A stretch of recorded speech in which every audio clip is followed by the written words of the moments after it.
So these cops caught lying and with their abusive behavior remained on the street. They did. You are the first person to publicly accuse the president for the Watergate break-in. Are you crazy?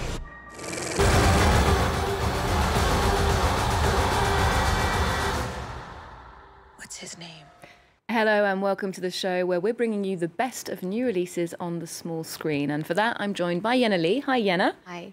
Now, we're starting with a drama that takes us back to the US city of Baltimore, some 20 years after the groundbreaking crime drama, The Wire. Of course, we all remember it, series of series.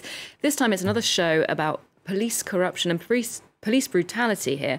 Yena, tell us more.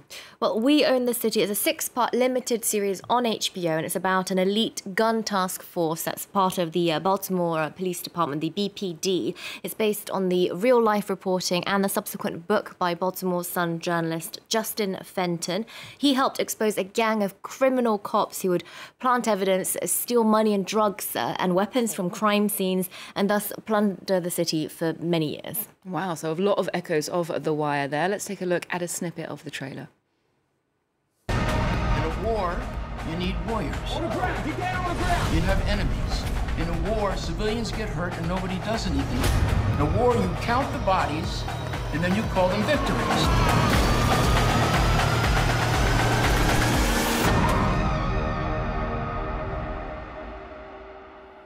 Aren't you angry?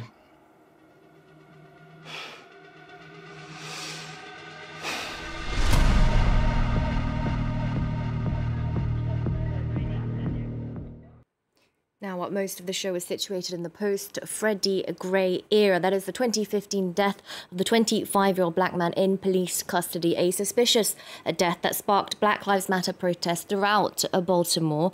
It was a time when public trust with police was at rock bottom. An example from the show is when judges complain that they can't find enough people to sit on juries involving police testimonies, as no one in the city seems to trust men and women in uniform. Okay, a pretty bleak state of affairs there then. Well, let's take a listen to what the creators of this series had to say. This is not just make-believe. Every single story in this series was based on some real-life true event. Back when I was coming up, police officers used to pull up on a crowd of people, jumped out of the car, and they made all of us lie down face first on the concrete. They all go. Then when I became a journalist, I felt compelled to tell their stories, to tell my story, to talk about what we've been going through. There's something really gratifying about working off the reel, but then it carries this concomitant responsibility. In the writer's room, we had to argue out what is it fair to say, what is it not fair to say. David Simon there of The Wire, and quite a few familiar faces. Yes, this is the closest thing you're going to get to a sequel, and for fans of The Wire, they're probably expecting that. David Simon, and the producer George Pelecanos, and many of the cast too have come back together again for this show. There's a lot of dialogue-heavy interactions, a lot of people moving from one office to another. The Baltimore setting is there once again, all very reminiscent of The Wire. However, for me, the city really does have a new take on things, because this time it's based on a true story, and this real-life gun task squad is perhaps even more disturbing than fiction. The Wire was about bad cops. We Own the City is about how the system is so corrupt from the inside, so broken that actual criminal behaviour can thrive within the force. It is pretty compelling, and judging from your enthusiasm, Yena, I'd say that you're recommending this as one to watch. Absolutely. It's only 6 hours long. There's brilliant acting. The story is riveting. My only criticism, though, is the chronology. In the beginning, it can be quite complicated to follow because there's a lot of back and forth. There is also the famous Baltimore accent, which, if you're not familiar with, it can be a bit tricky. But once you've managed to pass that first episode, it all falls into place, and you'll have a front row seat into one of the biggest police scandals in recent US history. Okay, well, complex then, but worth it. We're moving from a scandal in Baltimore to one in Washington, D.C. now. Julia Roberts and Sean Penn star in this latest one, a new drama about Watergate. Now, you might ask, have we not heard enough already about the 1972 scandal that rocked American politics. Well, that's really what I thought until I actually watched Gaslit. Now, to put it simply, the Watergate scandal was when Richard Nixon, the president, his re-election committee had wiretapped and burgled the Democratic National Committee's headquarters. There was a subsequent attempt at a cover-up, and he had to resign in the end. But there was one key player who was erased from public memory, conservative socialite Martha Mitchell. She was a household name in the 70s, but when she became publicly critical of Nixon, despite the fact that her husband was the Attorney General of the president, she found out too much about Watergate. She was drugged and kidnapped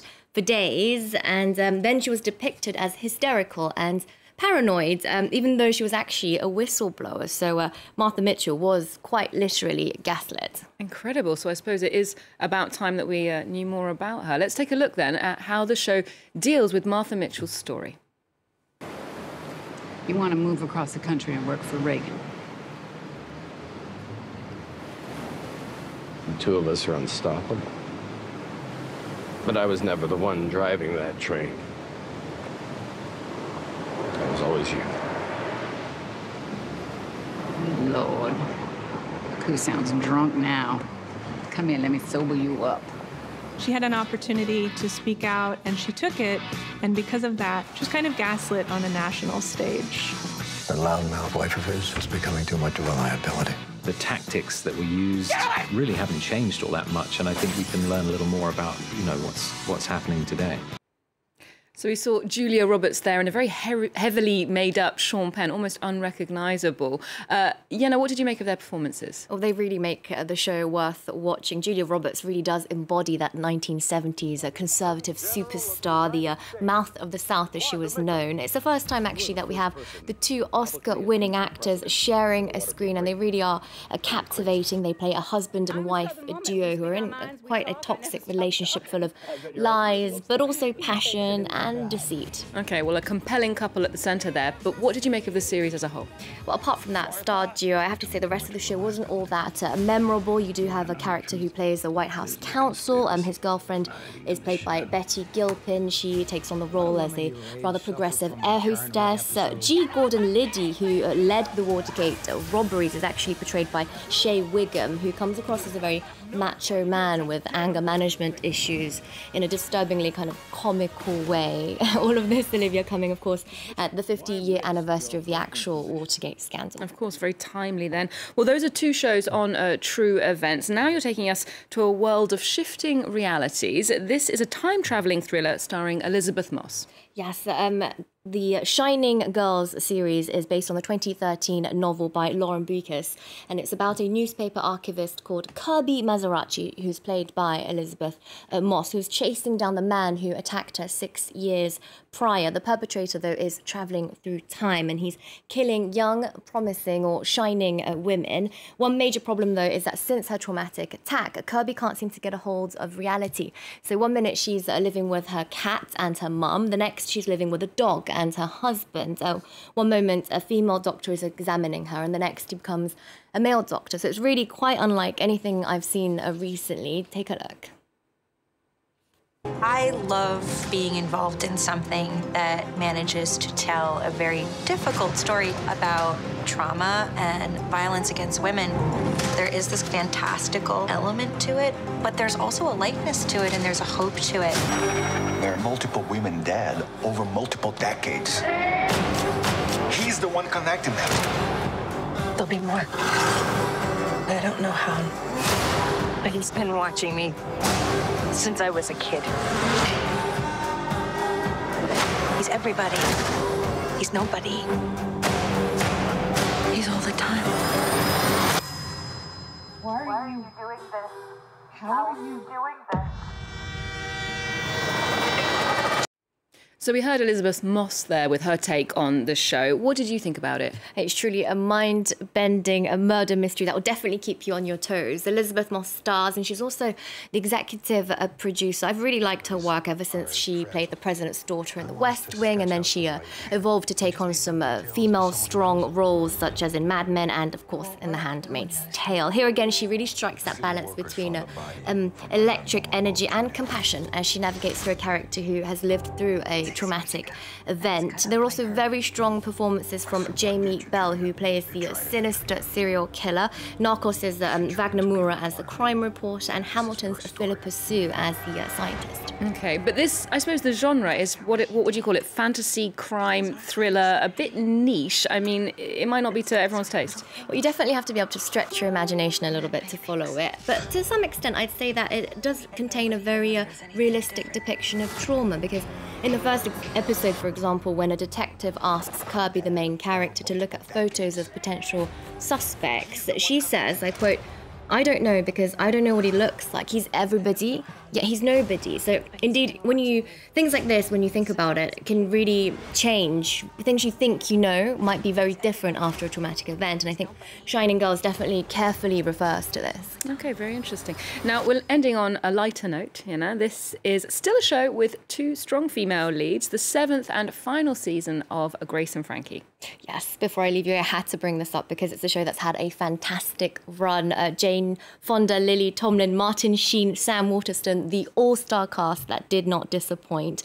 The first 2 play women whose husbands leave them for each other, and then they become besties. We get to see chic Grace and hippie Frankie's adventures in love and in business, and see all the support they get from their very quirky families. And for me, this is what a successful contemporary sitcom can look like. It's lovely, it's funny, it's thoughtful. Granted, it hasn't brought anything new to the table since season 4, but I still binged all of it. This is Netflix's longest-running original series with 94 episodes over 7 years. And in its own way, Grace and Frankie has really pushed the boundaries of female representation in old age. A lot of the storylines are about sex and relationships for elders, and all of it involves a lot of humor and silly storylines involving things like dildos, drugs, and toilets. Very varied range of content there, and well done them for getting to 7 seasons. Thank you for the roundup this week. We'll leave you with a taste of Grace and Frankie's swan song. For more on series, arts, movies, and more, do check out our website. We're on social media too. There's more news coming up on France 24 just after this. Look, I know that you would do anything for me, and back at you. This is not the first time we thought our lives were over. I mean, the reality is one of us is gonna lose the other. Unless we do a Thelma and Louise thing, which I'm open to. Pass.